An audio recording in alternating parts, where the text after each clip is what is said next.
शक्तीपीठ महामार्ग रद्द करावा यासाठी आज कोल्हापूरच्या कानाकोपऱ्यातून शेतकरी मोठ्या संख्येने या ठिकाणी यायला निघालेले आहेत।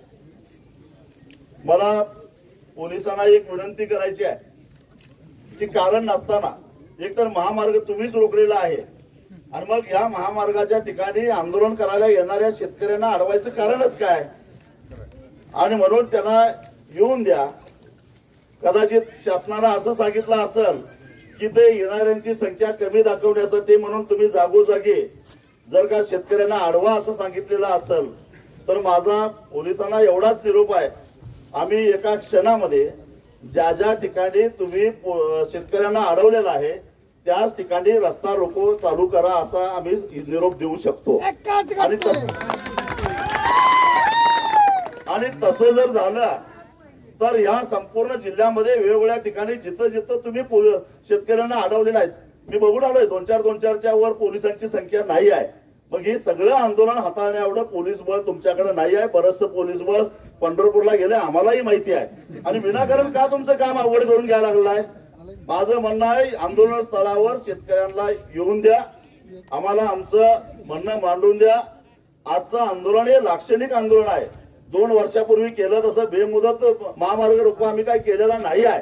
तेव्हा इथं येण्यासाठी तुम्ही रोखणार असाल तर हाही आमचा विचार बदलल्याशिवाय राहणार नाही हे लक्षात ठेवा। आणि पावसाची पर्वा न करता एवढ्या मोठ्या संख्येनं या ठिकाणी शेतकरी आलेले आहेत, मी सगळ्यांचं अभिनंदन करतो। या ठिकाणी महामार्गावरच जाऊन आपल्याला आंदोलन करायचं आहे आणि आंदोलन केल्यानंतर पुढे काय करायचं हे ठरवू। परंतु मी तुम्हाला एक सांगतो की हे सरकारच्या वतीनं मुख्यमंत्री वारंवार सांगत होते काय की केवळ सांगली कोल्हापूर जिल्ह्यामध्येच या शक्तीपीठ महामार्गाला विरोध आहे असं नाही आहे। मी येताना सगळे रिपोर्ट घेतले, 12च्या 12 जिल्ह्यामध्ये आज शेतकरी रस्त्यावर उतरलेले आहेत, 1-2 नव्हे। आणि म्हणून आणि याला राजकीय आंदोलन ठरवण्याचा प्रयत्न केला गेला। मला मुख्यमंत्र्यांना एवढंच सांगायचं आहे, मुख्यमंत्री साहेब या शक्तीपीठ महामार्गाला विरोध करणाऱ्यांची पत्र कुणी कुणी दिली यांची नावं सांगू काय मी? मला वाटतं की मंत्र्यांच्या पासूनच सुरुवात करतो। हसन मुश्रीफांनी दिलेला आहे, आंबेडकरांनी दिलेला आहे, आव्हाड यांनी दिलेला आहे, अशोकराव मानेंनी दिलेला आहे, यड्रावकरांनी दिलेला आहे, सुधीर गाडगिळांनी दिलेला आहे, सुरेश खाडेंनी दिलेले आहे। हे सगळे सरकारमधले बंडखोर आहेत का? हे जर आंदोलन राजकीय असेल तर हे बंडखोर आहेत का? मग म्हणजे शिवसेना एकनाथ शिंदे गट, राष्ट्रवादी अजित पवार गट आणि भारतीय जनता पक्ष देवेंद्र फडणवीस गट सगळ्यांनी या आमदारांनी या आंदोलनाला पाठिंबा दिलेला आहे।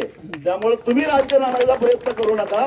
हे आंदोलन कुठल्या पक्षाचं नाही, कुठल्या संघटनेचं नाही, हे आंदोलन महापूर आणि जमीन जाऊ नये, महापूर येऊ नये आणि जमीन जाऊ नये यासाठी केलेलं जनतेचं आंदोलन आहे हे लक्षात ठेवा। तेव्हा माझी विनंती आहे पोलिसांना सुद्धा इथं येण्यापासून कुणाला रोखू नका। आम्ही तुम्हाला निश्चितच सहकार्य करू, तुमच्यावर ताण आहे याची जाणीव आहे, परंतु आम्हाला सविनय पद्धतीनं कायदेभंग करून सरकारला आमच्या भावना व्यक्त करून द्या। कारण जर मुख्यमंत्र्यांनी मागच्या अधिवेशनामध्ये आम्ही गेलो आझाद मैदानावर त्यावेळी जर म्हटलं नसतं की ह्याच्याविषयी जास्त समर्थनासाठी लोक येतील तर हे आम्हाला करावं लागलं नसतं।